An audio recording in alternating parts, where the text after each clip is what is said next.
அன்றைக்கி நைட் இவர் நடிக்க அந்த பிரச்சனையிலையும் கண்டிஷனை ஃபாலோ பண்ணுங்கன்னா ஆக்டிங் போட இங்கே நில்லுங்க, கேமரா நில்லுங்க, நாங்கள் 2 பேர் நிற்கிறோம். ஒருத்தன் அப்படியே கையை பிடிச்சி நெளிகிறான். ஆனால் நீங்கள் இதில் மகேஷ் பொய்யாமொழி மட்டும் பார்த்துருப்பீங்க. இன்னொரு நெப்போ கிட்ட ஒன்று வரும் காலையில் துபாயிலேருந்து கிளம்பி. அவர் ஏதோ துபாயில் போய் பெரிய பெரிய நடிகர்கள்லாம் இன்னைக்கு மிரட்டி ரெட் ஜெயினில் சைன் போட வச்சுட்டாங்க. உங்களுக்கு யாருன்னு தெரியும், உங்கள் பேரை சொல்ல வேணாம். 5 வருஷத்துக்கு முன்னாடி மாற்றம் அப்படின்னு சொன்னவங்களாம் இப்போ இந்த பக்கம் போய் ஐயா நீ தான் ஏன் எனக்கு சைன் அப் போடு, நான் ஒரு படத்தை நடிக்கிறேன்னு படத்துக்கு போயிட்டாங்க. உடனே முதலமைச்சர் அந்த அடுத்த நாள் 2 நாள் கழிச்சு, அதாவது அன்னைக்கு நைட்டு நடந்துச்சுன்னு தெரியும், நானும் பொதுச்செயலாளர் நிர்மல்குமார் எல்லாரும் போயிட்டு கரூருக்கு வெளியே நிற்கிறோம். தலைவர் போன அடுத்த செகண்ட் உங்களுக்கு தெரிஞ்சிருக்கும், மதியானம் தெரிஞ்சிருக்கும், மிகப்பெரிய லத்திச்சாச்சு அடிக்கிறாங்க. போற இடம் திவிகாவுடைய துண்டு போட்ட இடம் அடின்னு அடிச்சாங்க. இது தெரியுமா ஊடகங்களுக்கு? இல்லை, ஊடகங்கள் தெரிஞ்ச வாய் தெரிஞ்சு பேச மாட்டாங்க. என்ன அடின்னா மரண அடி. ஒருத்தரும் திவிகாவுடைய துண்டோ சட்டையோ இல்லை, ஒரு நீங்கள் இளைஞராக இருந்தீங்கன்னா அந்த கருவிலே நிற்க முடியாது. நாங்கள் வெளியே வந்துட்டு பாடலில் நிற்கிறோம். மேலே நிர்வாகத்தில் இருந்து கூப்பிட்டா இல்லை வராதிங்க, இல்லை நம்ம ஒரு 500 பேரோட போனால் திருப்பி ஒரு கலவரன்னு ஒரு சுச்சுவேஷன் உருவாக்குவாங்க. அப்போ நம்மளுடைய டாக்டர் பிரபுலாம் போய் ஹாஸ்பிட்டலில் உள்ளே இருக்கிறாங்க. அங்கேருந்து நாங்கள் ஃபோன் பண்ணி கேட்டுட்ருக்கோம், என்ன ஆச்சு, எத்தனை பேர் இறந்துட்டாங்களா?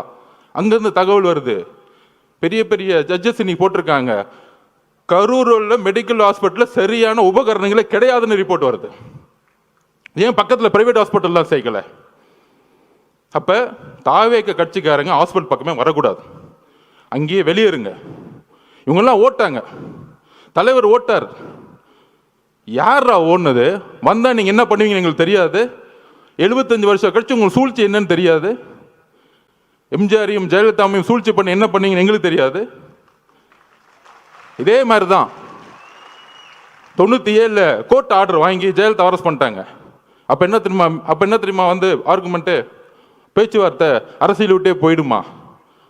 இவங்களுக்கு எப்படின்னா இந்த ஒரு குடும்பம் மட்டும்தான் அடுத்த 100 வருஷத்துக்கு வேற யார் ஏத்து வந்தாலும் தூக்கி எறிஞ்சிருது. இன்னைக்கு பெரிய பெரிய பார்த்தீங்கன்னா 30 நாள் தெரியும், பெரிய பெரிய சினிமா ஸ்டார்ஸ் உலக நாயகங்களுக்கெல்லாம் போய் ரெட் ஜெயினில் சைன் போட்டு சினிமாவுக்கு போயிட்டாங்க. எங்க தலைவர் நினைச்சிருந்தா இதே ரெட் ஜெயினில் 500 கூட சம்பளம் வாங்கிட்டு என்னமோ பண்ணுங்கன்னு சொல்லிட்டு போயிருப்பார். ஏன்னா தூக்கி எறிக்கு தானே வந்திருக்காரு உங்களை, அந்த கோவம் தானே உங்களுக்கு. யாருமே எத்து கேட்க கூடாது. நான் சொன்னோம்ல, பிறப்பார்வத்தில் முதலமைச்சர் கூடாது. என்ன பிரச்சனைனா அதான் நெப்போ கிட்ஸ். இந்த நேபாளத்தில் புரட்சி வந்து யார் யாரெல்லாம் வந்து பக்கா ஷூட்டிங்கு, அதுக்கு அடுத்தது வந்தாரு பாருங்க. மக்கள் எங்க உண்மை தெரிஞ்சிச்சுன்னா இந்த 2 பேரை பார்த்தே உண்மையை கண்டுபிடிச்சிட்டாங்க. இன்னைக்கு எங்க தலைவர் மேல நைட் ஃபுல்லா விமர்சனம், அவர் ஓட்டாரு ஓட்டாரு ஓட்டாரு அப்படின்னு. அந்த 2 பேர் கேமரா வேணுங்கன்னே கொண்டு வந்து வர வச்சு அங்க நில்லுங்க, கேமரா நில்லுங்க, நாங்க 2 பேர் நிக்கிறோம். ஒருத்தன் அப்படியே கையை பிடிச்சி நெளிகிறான். சாரி தப்பா பேசாதீங்க, ஒருமையில பேசிட்டு நெளிகிறாரு. அடுத்தது நம்ம மகேஷ் பொய்யாமொழி. அதாவதுங்க நமக்கு வந்து ஒரு வீட்டில் இப்போ எங்கள் அம்மாவை நான் சின்ன வயசில் இழந்துட்டேன். நம்ம உறவுகள் அம்மாவும் அக்காவும் குட்டி குழந்தைங்க இருக்கும்போது முதல் வாய் வார்த்தையே வராது. நாங்கள் அப்படிதான் நிற்கிறோம் எல்லாருமே. பொதுச்செயலாளர் என்னன்னு தெரியாமல் அப்படியே மயங்கி நிலையில் நிற்கிறார் பொதுச்செயலாளர். நாங்கள் அப்படியே நிற்கிறோம். இதுக்கப்புறம் அரசியல், நம்ம மேலே குற்றச்சாட்டுகள் எதுவுமே அடுத்த 48 மணி நேரத்துக்கு எங்களுக்கு எதுவுமே தெரியல. அதுக்கப்புறம் தான் என்ன நடக்குதுன்னு டிவியில் பார்க்க ஆரம்பிக்கிறோம். இதுதான் உள்வுணர்வு. அப்போ தலைவருடைய உணர்வு எப்படி இருக்கும்? அமைதியாக போய் தலைவரோட அம்மாவோட உணர்வு எப்படி இருக்கும்? ஐயோ, இந்த முரசொலியில் இவங்க பண்ணுற உண்மை என்னன்னு தெரியும். முதலமைச்சர் என்ன பண்ணார்?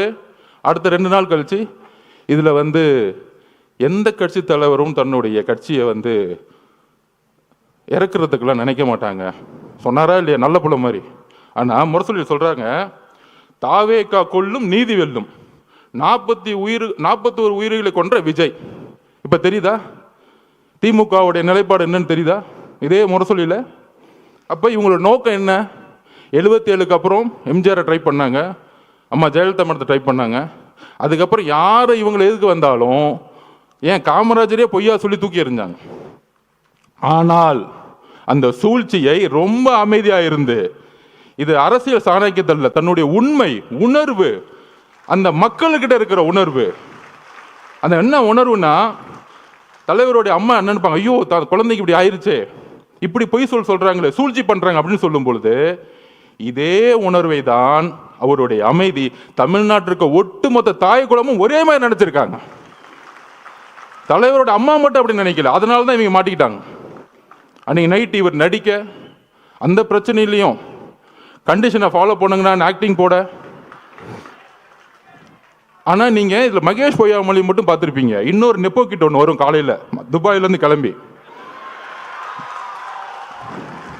அவர் ஏதோ துபாயில் போய் தமிழ்நாட்டில் ஒரு தியாகம் பண்ணுறதுக்காக அங்கே உண்ணாவிரதம் போன மாதிரியும், அங்கேருந்து இந்த மக்களுக்கு ஓடி வந்த மாதிரியும் வந்துட்டு ஒரு மணி நேரம் கூட ஹாஸ்பிட்டல் இல்லை. அந்த மக்களோட நமக்கு அந்த ரைட்ஸ் இருந்துச்சா, நமக்கு அந்த அதிகாரம் இருந்தால் அந்த மக்களோட கடைசி நிமிஷம் வரைக்கும் நம்ம இருந்திருப்போம்.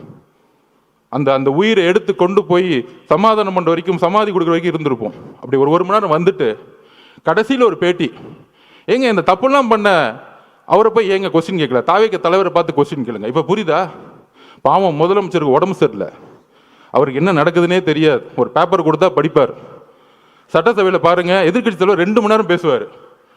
ஆனால் எதிர்கட்சி தலைவர் பேசுறதை காமிக்கவே மாட்டாங்க வீடியோவில். டக்குன்னு ஒரு குறிப்பு வரும், ஒரு 5 நிமிஷம் பேசுவார்.